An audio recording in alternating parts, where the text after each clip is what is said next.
Hello, this is James. I think that Leo is my favorite of the Duel musics. It's really jamming. So the title of this video is Luna worth it? Is Luna worth the grind? So you probably already know, and if you don't, your friends know. And if they haven't told you, I'm your friend.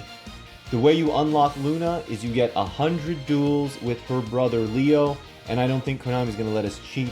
They're not going to let us get a triple victory off of a ×3 multiplier with the auto duel NPCs. You just have to get 100 wins with Leo the old-fashioned way, and then you can unlock the missions that are going to unlock Luna. So is this grind worth it?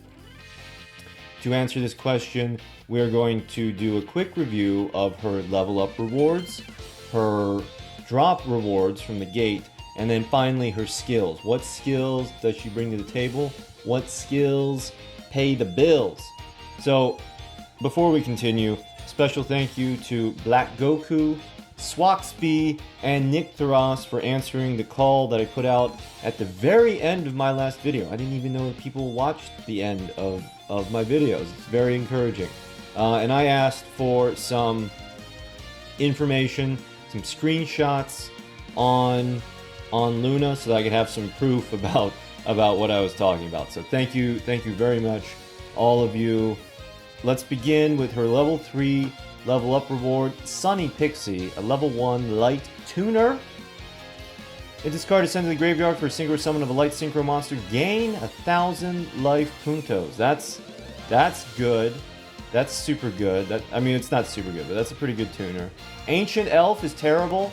I remember I think I sacrificed all of my Ancient Elves in the Great Light Attribute Massacre to summon my Blackluster Soldiers. Sacred Soldiers, the good one. Another Sunny Pixie at level 10, so this is actually really good. The Sunny Pixies are, you get them quick. You get a level 3 and a level 10, and you have those nifty little tuners. But I don't think it's great, it's nifty. Spirit of the Breeze at level 11. Level 3 Fairy, as long as this card remains in attack position on your side of the field, increase your life points by 1,000 points during each of your standby phases. So I think that the main worth of this card is going to be replacing Golden Ladybug. I like to use Golden Ladybug in a lot of my farm decks because it's so nifty and it doesn't take up any board space. And you gain life points without any risk to the card unless there's Ultimate P. But seems like a significant number of my viewers do not have Golden Ladybug. So with Spirit of the Breeze, we can make some kind of alternative raw deck with Spirit of the Breeze, Spirit Barrier, Astral Barrier, and then you can just gain up an insane amount of life points and make yourself ready for the God Ra. But I don't think serious meta. Okay, another Ancient Elf, a level 16 Spirit of the Breeze, a level 18 Sunny Pixie, another horrible elf. Wait, but is this actually necessary? No, we have plenty of level 4 light spellcasters. We don't need Ancient Elf. Okay, Sunlight Unicorn. Now this is actually a drop reward, but she's getting it at level, looks like 23. Once per turn, you can excavate the top card of your deck, and if it is an equipped spell card, add it to your hand. Otherwise, place it on the bottom of your deck. Every time I see excavate, I want to say Sylvans, but if it's not an equip, it has to go to the bottom of the deck. So no.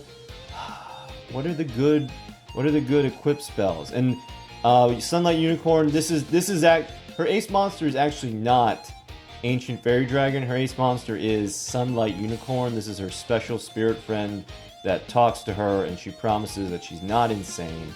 Okay, another Spirit of the Breeze at level, looks like 25. And then finally, Regulus at level 30. Once per turn, you can select one field spell in your graveyard, return it to the deck, and Ancient Fairy Dragon has some... This, combined with Ancient Fairy Dragon, can put some real recycling on your field spells. Ancient Fairy Dragon, very environmentally conscious. Okay. Let's take a look. Okay, so other than Sunlight Pixie, those weren't amazing. And Sunlight Pixie is again nifty, not great. Her drops are, so this is her ultra rare Elemental Grace Doriado. Basically, you can special summon it if you have every single type of attribute in, not counting divine, every single attribute in the graveyard. This, you will never use this ever.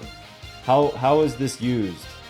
Maybe as like a one of, and maybe in a Six Samurais deck. That's the only, because the Six Samurais, they have, you know, they represent every attribute and they're all pretty useful, but you know, probably not.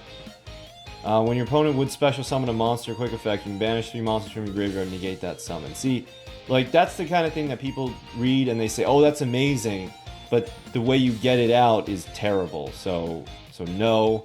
Okay, another Sunlight Unicorn. Gotta learn what the good equip spells are before we make commentary on Sunlight Unicorn. Watt Fox. If this card is destroyed by your opponent's card, either by battle or card effect, your opponent cannot special summon a monster, activate spell traps, effects, or monster card effects for the rest of the turn. So this is more for original Yu-Gi-Oh!, physical Yu-Gi-Oh!, TCG Yu-Gi-Oh!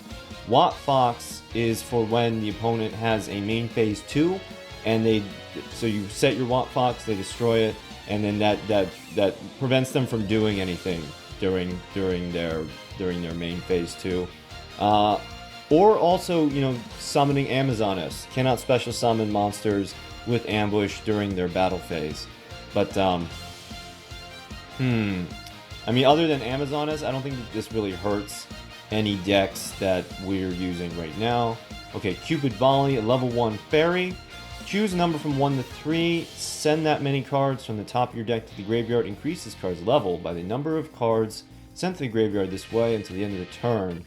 If this card you control is destroyed by an opponent's card and sent to your GY, you gain 1500 LP. You can only use each effect once per turn.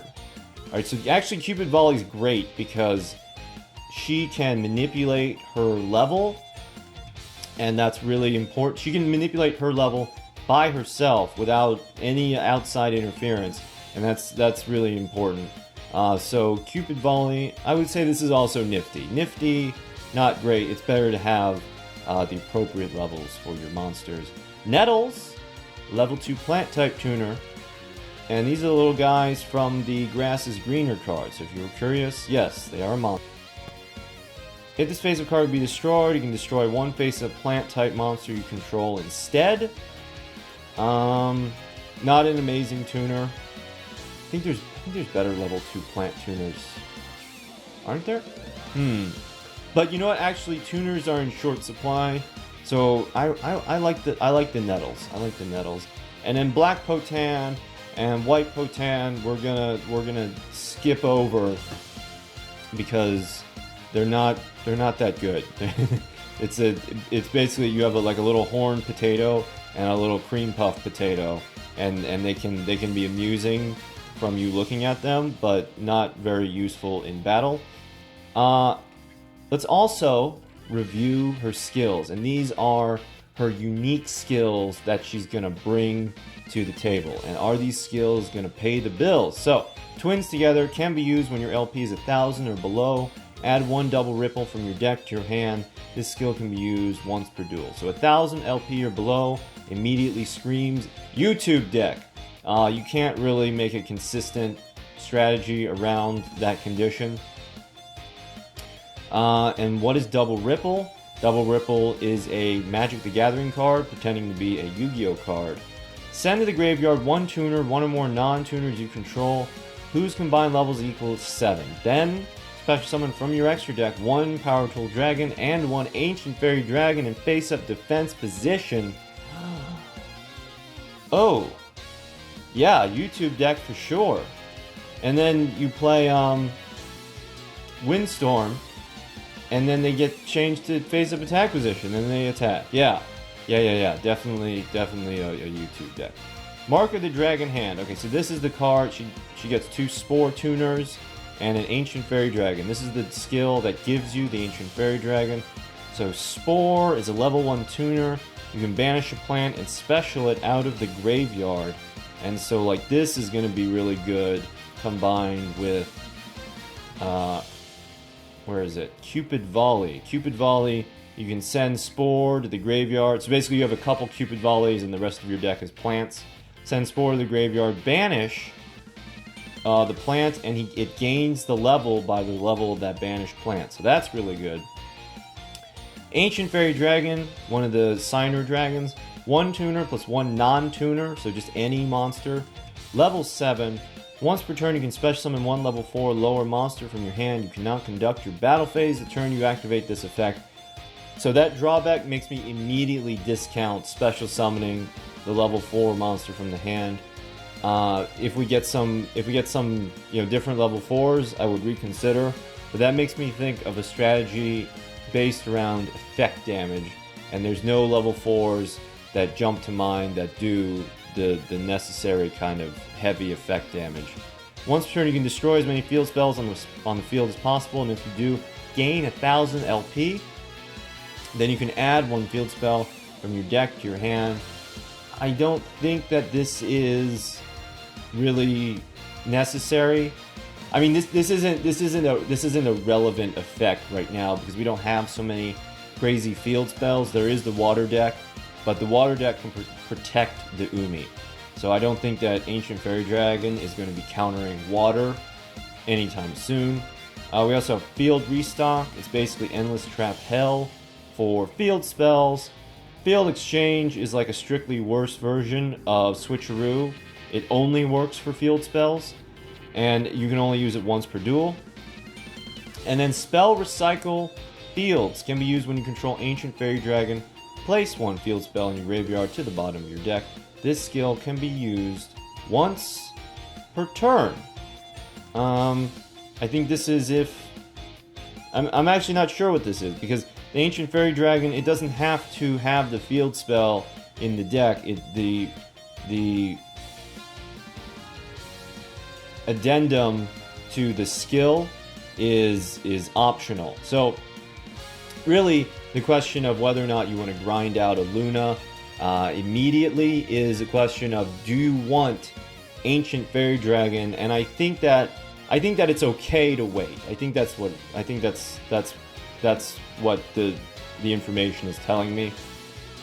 Ancient Fairy Dragon is not relevant right now, and I believe that's why Konami designed her unlock condition in such a way that it would take most players a while to unlock Ancient Fairy Dragon, just playing Leo normally. And then when we do have the relevant field spells, when we do have the effect damage that's going to make the Ancient Fairy deck strong and desirable, then at that time they'll unlock it. So it'll be interesting to see when we do get those field spells, like when that's when Konami figured, okay, this is when they're gonna unlock the Ancient Fairy Dragon. So, but of course, I'm gonna grind for it because I have to do YouTube stuff. Thank you for watching.